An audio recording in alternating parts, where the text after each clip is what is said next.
Oh, hi guys, what's going on? APL here, APL Fisher on Xbox Live. You guys know my intro. I'm a dumbass for doing it every single time. Let's move on to what this little video series is all about. So as you guys can see from the title of this video, it should be entitled Improving Your Aim Through TDM or Through Deathmatch Part 1. And this is obviously the AWP part, or the AWP component. The AWP is the main weapon, main sniper rifle that's used in competitive play. You also have the Scout Sniper Rifle, as it's called, but that's not really used in competitive play mainly because it's a two-hit kill if it's anywhere but the head. So obviously when you're playing competitively, you want the weapon that's going to be able to kill in one hit, and that's why the AWP is so prominently used. So obviously, as you guys can see, I'm playing TDM here. Counter-Strike was never meant to have a team deathmatch or a deathmatch component to it. It was never meant to be a respawn-based game. But basically, this game is an open source game, like 1.6 and 1.5 before it, and all the iterations of Counter-Strike were. And so modders, people in the community, can make different game mods that allow, you could basically play anything. Like there's zombies and surf maps. You guys all know that if you play Counter-Strike. So this is just obviously one of the components of, of a modder making a game type like this, and it's awesome. And Counter-Strike players of all types, though, use it for the main one common purpose, and that's just to improve their game with a certain, improve their Counter-Strike game with a certain weapon. I'll use the AWP for a while, and then I'll switch to the AK-47 or the M4 and go with that. But when I was playing competitively, I deathmatched. I still play competitively, but I'm not as hardcore, not near as hardcore as I was in high school and early college days. I would deathmatch, during a season when we were playing, trying to win money, an hour and a half to 2 hours every single day. And you guys are like, wow, that's a lot. But it's really not. If you want to get good at this game, guys, you guys got to put the work in. And that's one thing that's a lot different than a game like Modern Warfare. Not to bash the console or console shooters, but I'm just picking on Modern Warfare because it's really a dumbed down version of Call of Duty, to be honest. I'm not trying to beat a dead horse here and talk about and bash Call of Duty, but Counter-Strike's not a game that you can jump into and just see improvement on within a week or even 3 days. You will see improvement, though, if you deathmatch, and deathmatch constantly. And like I said, it's not going to be uber quick. You're not going to see it right away. But if you want to become good with the weapons in this game, and especially with the AWP, you need to deathmatch. There's no way around it. You need to put the work in. You need to do it. I'm not saying you have to deathmatch 2 hours a day, but even if you decide to deathmatch for, let's say, 30 minutes a day, if you deathmatch for an hour, if you do that on a consistent basis, you will see vast improvements in your Counter-Strike game, in your muscle memory and your twitch reflex. It'll become second nature, and that's basically what AWP has become for me because of how often I did it in death matches. It just becomes second nature. So that's my first tip: deathmatch constantly with the AWP if you want to improve. The reason that deathmatch is so effective for improving with the AWP, but also with any weapon really, is because you're forced to use it in every situation.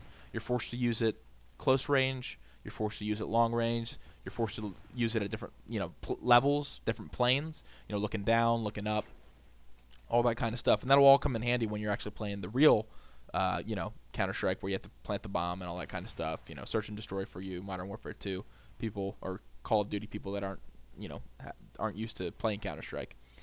So first tip: deathmatch constantly. You got to put the work in. That's really where you're going to see the most improvement. That's the main tip, is to basically tell you guys, do this constantly. Sensitivity, in-game resolution, mouse type. These are the things I get asked all the time. And guess what, guys? None of them fucking matter. Okay, I shouldn't say that. One of them somewhat matters. The other two don't matter at all. The first one, sensitivity. I play on 1.8 in-game sensitivity. Guess what, guys?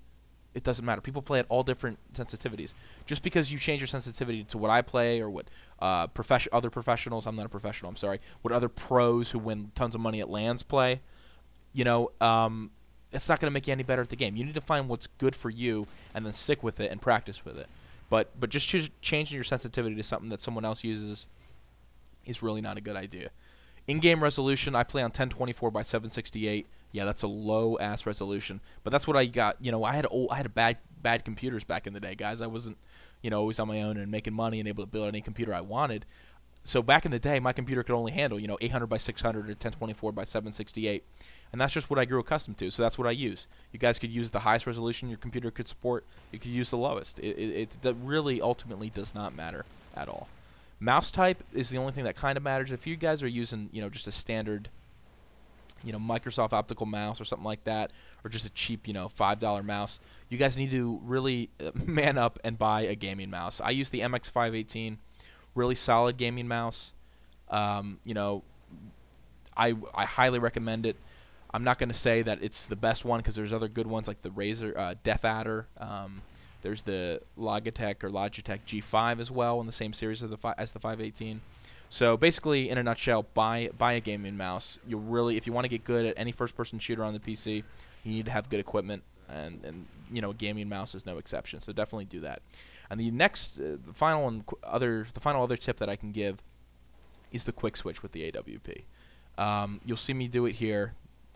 I get that guy and I quick switch, and basically that's tapping the Q key twice, and that cancels the reload animation.